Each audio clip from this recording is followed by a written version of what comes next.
Subscribe now and press the bell icon. Never miss an update.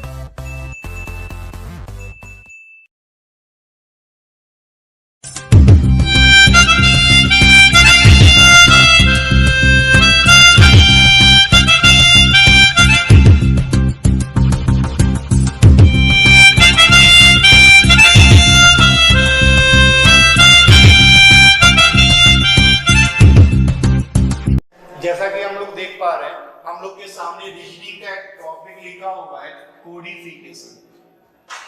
अब यहाँ पे codification हमारे एग्जाम में बेसिकली जो क्वेश्चंस रखे जाते हैं वह लेटर कोडिंग का होता है, वर्ड कोडिंग का होता है, स्टेटमेंट कोडिंग का होता है, सिंबल कोडिंग का होता है। अगर हम एसएससी, रेलवे और डिफेंस के एग्जाम्स को देख लें तो यहाँ से हमारे पास क्वेश्चन है, लेकिन अगर इसमें बैंकिंग को ऐड कर दें तो कुछ टॉपिक यहाँ पे बढ़ जाते हैं। उस चीज को हम लोग फिर बाद में देखेंगे। अभी हम लोग के सामने लिखा हुआ है कि अगर letter coding, word coding, statement coding, symbol coding, तो हम लोग को ये देखना है, हम लोग धीरे धीरे बारी बारी से देखेंगे कि अगर लेटर कोडिंग का क्वेश्चन होगा तो हम उसे कैसे बनाएंगे, वर्ड कोडिंग का होगा तो हम क्या सोचेंगे, स्टेटमेंट कोडिंग का होगा तो मुझे अटेम्प्ट कैसे लेना है, सिंबल कोडिंग का होगा तो कैसे सोल्व करते हैं। बारी बारी से इन चीजों को देखेंगे।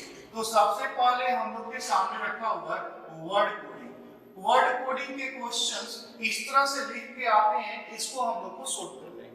कैसे करें? अगर इस क्वेश्चन को ध्यान से हम लोग पढ़ें तो हमको लिखा हुआ है कि यदि लाल को हरा कहें, हरा को नीला कहें, नीला को बैंगनी कहें, बैंगनी को सफेद कहें, तो इसमें से कोई भी क्वेश्चन हम लोग के सामने हो सकता है। अगर पहला क्वेश्चन लिखा है मानव रक्त का रंग क्या होगा, तो हमारे ब्लड का रंग वास्तव में लाल होता है और हमको देखकर यहाँ पे दिया हुआ है लाल का कोड, तो लाल का कोड हरा है, तो हमारा आंसर क्या होगा, हरा।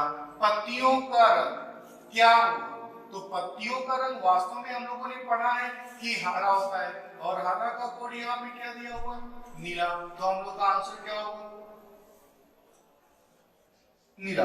वर्ड कोडिंग का मतलब ये होता है कि यहाँ पे जितने भी वर्ड दिए गए उनका एक स्पेशल कोड दिया हुआ, मतलब लाल का कोड दिया हुआ है हरा, हरा का कोड दिया हुआ नीला, नीला का कोड दिया हुआ बैंगनी, बैंगनी का कोड दिया हुआ सफेद।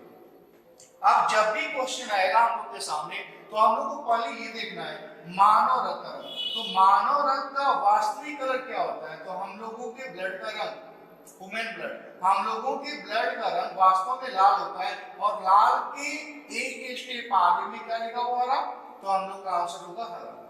पत्तियों का रंग क्या होता है, तो पत्तियों का रंग वास्तव में हम लोगों ने बचपन से पढ़ा है कि हरा होता है। अब यहाँ पे हरा का कोड क्या दिया हुआ है, नीला, तो हम लोग का आंसर क्या होगा, नीला। हमेशा इस बात का केयर करना है, इसका जो वास्तविक आंसर होगा वह क्या होगा और उसका कोड यहाँ पे क्या दिया होगा। जैसे हम लोग के सामने सेकंड क्वेश्चन लिखा हुआ है कि यदि हवा को पानी कहें, पानी को आग कहें, आग को महल कहें, महल को गुफा कहें, तो यहाँ पे हवा का कोड क्या दिया हुआ है, पानी, पानी का कोड क्या दिया हुआ है, आग, आग का कोड क्या दिया हुआ, महल, महल का कोड क्या दिया हुआ, गुफा। पहला क्वेश्चन हम लोग के सामने है कि मछली कहाँ रहेगी, तो मछली वास्तव में कहाँ रहती है, पानी में, और यहाँ पे पानी का कोड हम लोग के सामने क्या दिया हो, आग, तो यहाँ पे हम लोग का आंसर क्या होगा, आग। पंछी कहाँ उड़ेगी, तो पक्षी वास्तव में कहाँ उड़ती है, हवा में, गुड। अब यहाँ पे हवा का कोड क्या दिया हुआ, पानी, तो हम लोग का आंसर क्या होगा, पानी।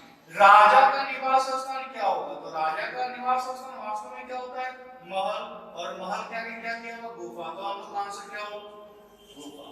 एक बार फिर से आप रिपीट करिए, मुझे यहाँ पे क्या करना चाहिए, तो मैंने कहा कि सबसे पहले इसका वास्तविक आंसर क्या होगा, तो मछली कहाँ रहेगी, मछली पानी में रहेगी। अब इस वास्तविक आंसर को यहाँ पे देखना है क्या दिया हुआ है, पानी, और पानी के आगे में क्या दिया हुआ है, आग, तो हम लोग का आंसर क्या होगा, आग।